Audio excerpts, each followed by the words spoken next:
In 2009, Queen Ifrica gave us the empowering anthem, Lioness on the Rise. Let's get the inspiring backstory of that track in our Fiwi Culture segment.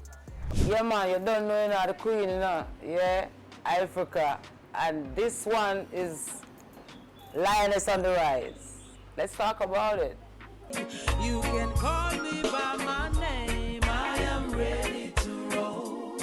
Once the rules remain the same.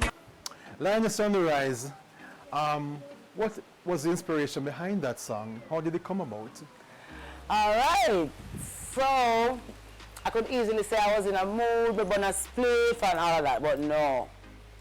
That song, again, Penthouse Records come back into play.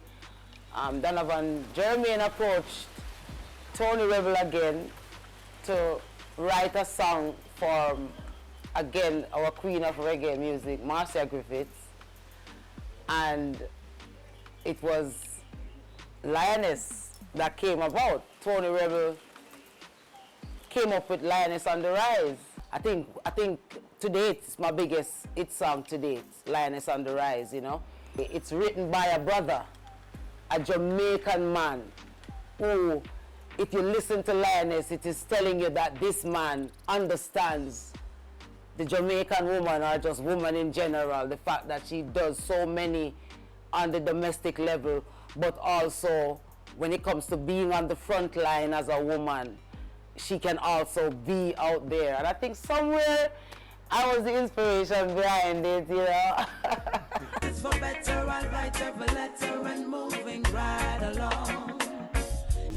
Wow, what a beautiful view, man.